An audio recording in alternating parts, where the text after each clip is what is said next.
francophones, et notamment dans la région qui nous intéresse, c'est-à-dire le nord-ouest des États-Unis, est-ce que vous pensez que la trace francophone, la trace française notamment, est importante, ou est-ce qu'elle est en train de disparaître?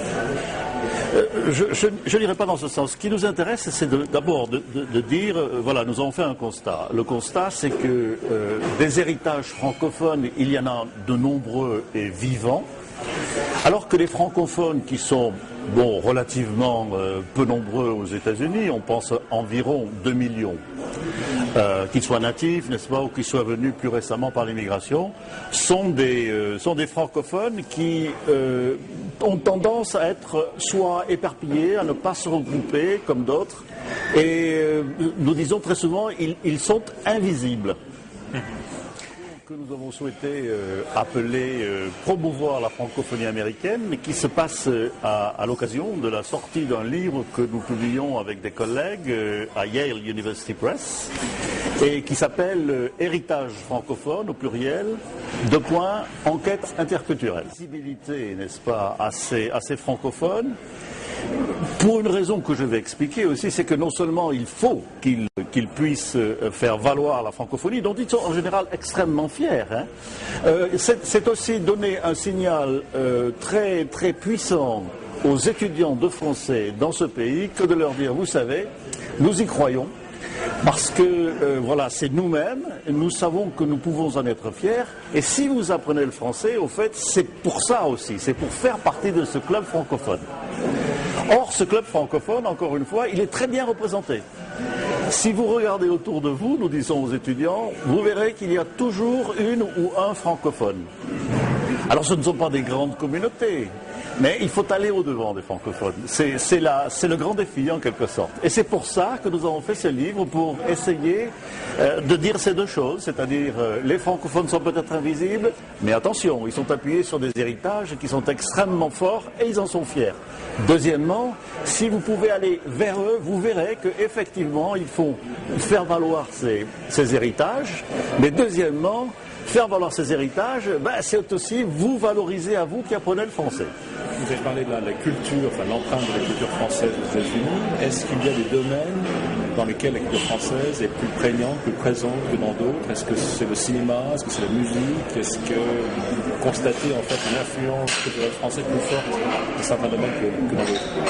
Alors, je crois qu'il faut d'abord réconcilier deux choses, c'est-à-dire la culture dite française qui vient de France et des Français, et puis la culture d'une certaine francité qui vient par de nombreux francophones.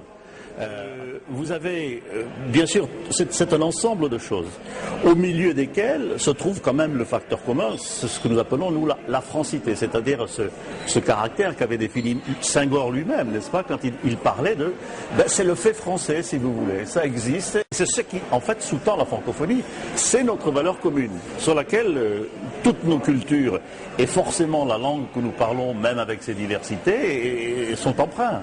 C'est ça la francité. Alors pour répondre à votre question maintenant, je dirais que la francité des francophones américains est partout présente. Il est bien évident que les Français en sont une part importante. Mais pensez aussi aux Belges. Je découvre maintenant, et pas simplement dans les universités, dans les départements d'études françaises, mais je découvre un peu partout des réseaux de communication commerciaux d'entreprises qui sont extraordinairement marqués par cette francité. Et c'est tous les réseaux. Alors il y a le domaine de l'entreprise, j'y crois beaucoup, et là nous avons d'ailleurs en Europe depuis toujours marqué quelque chose d'extraordinaire, c'est que nous avons envoyé, hélas pour nous, nos huguenots à l'époque, ceux qui ont vraiment été au début de l'esprit d'entreprise de ce pays. On pourrait vous citer 1000 noms, n'est-ce pas, de huguenots européens, et surtout français. Et puis, il y a eu tous ceux qui sont venus avec leurs idées, etc., et maintenant qui ont bâti des réseaux. Mais lorsque je vous dis que ce sont des réseaux de cette nature, je pourrais aussi bien vous citer les chambres de commerce marocaines, américaines, je pourrais vous citer des intérêts, si vous voulez, conjoints, qui sont marqués par cette francité. Et alors, d'abord dans tous les domaines. Alors c'est vrai qu'en ce qui nous concerne, nos valeurs principales sont bien sûr la cuisine et le cinéma. Ça a toujours été comme ça, et heureusement d'ailleurs, il faut que nous continuions. Mais vous savez, il y a eu aussi des échanges d'idées formidables. Hein. On parle de ce qu'on appelle la French Theory, n'est-ce pas, qui a été l'empreinte beaucoup plus forte d'ailleurs ici que chez nous.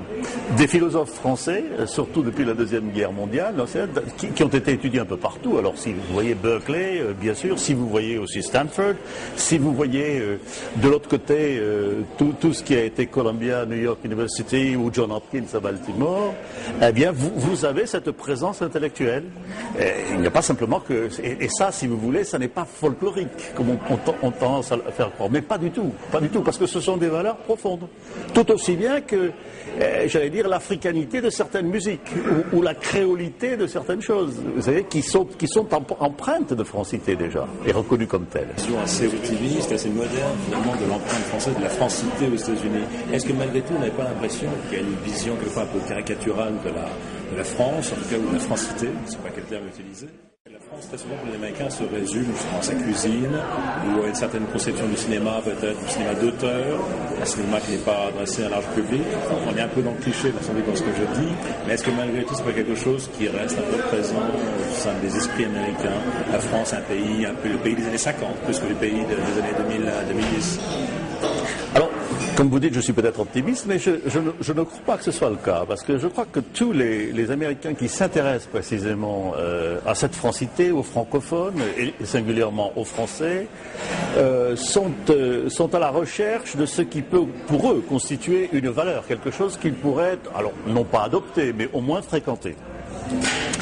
Et c'est ça qui nous éloigne du folklore. Parce que c'est une chose vivante, ce n'est pas une chose morte. Et par conséquent, puisqu'on peut y participer, regardez la cuisine. C'est vrai, c'est un échange formidable. Regardez en ce qui concerne les arts, tout ce que le cinéma, en particulier le cinéma d'auteur, peut avoir. Parce que c'est ça la France, c'est au fond du cinéma d'auteur, si on le compare au cinéma américain, qui est plutôt le cinéma industriel, d'Hollywood, etc.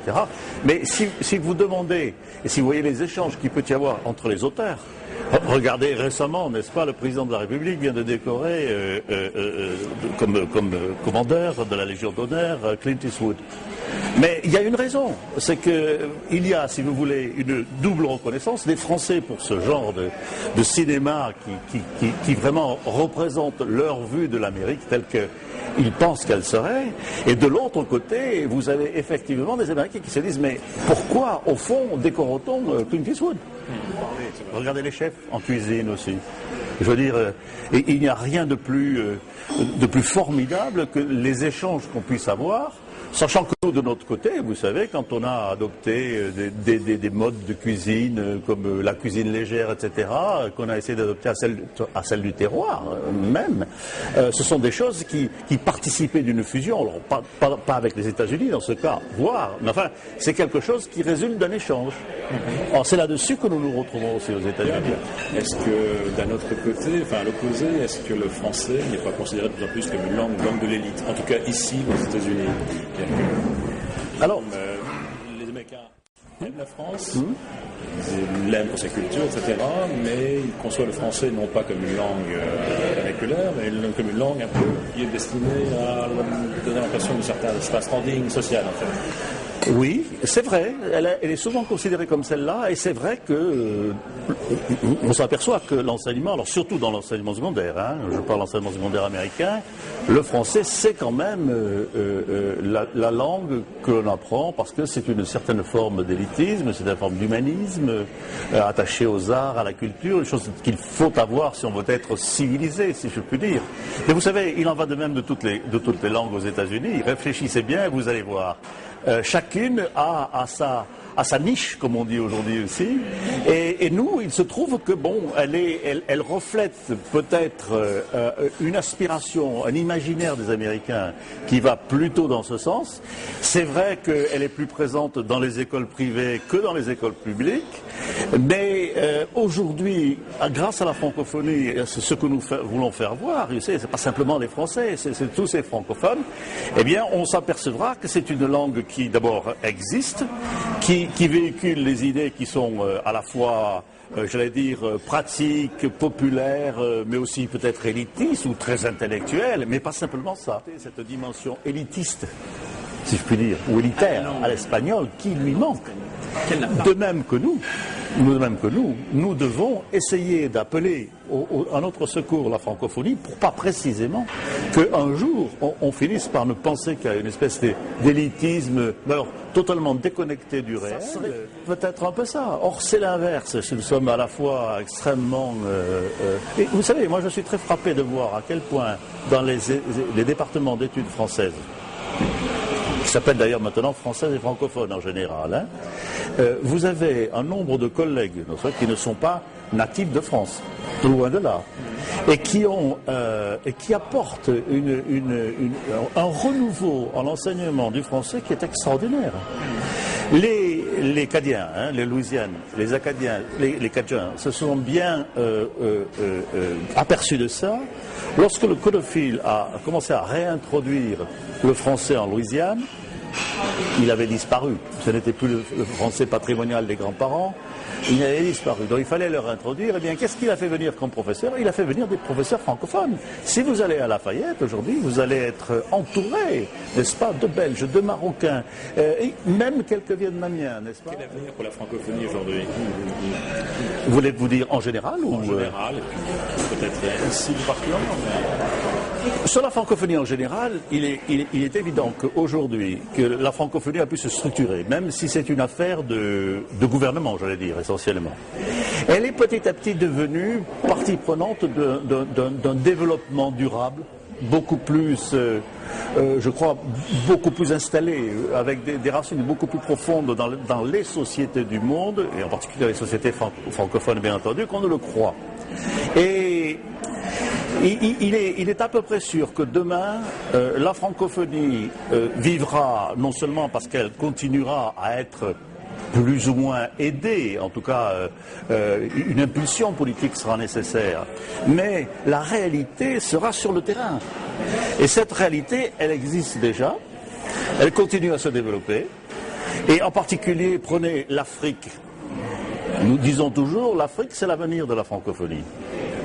Eh bien, je crois que vous avez un exemple qui vous montre bien que si l'on met côte à côte la francophonie telle que nous venons de la décrire pour les Français, ou la francophonie telle qu'est vue par les Américains à propos de la France, mais qui devrait être vue aussi vis-à-vis du reste du monde et du reste de la francophonie, eh bien, vous verrez qu'il y a beaucoup à espérer. Je veux dire, c'est quelque chose qui est vivant, c'est quelque chose qui est évolutif et qui fait partie, au fond, de ce que nous voulons tous, c'est-à-dire vivre en paix, en harmonie, dans le développement. Merci.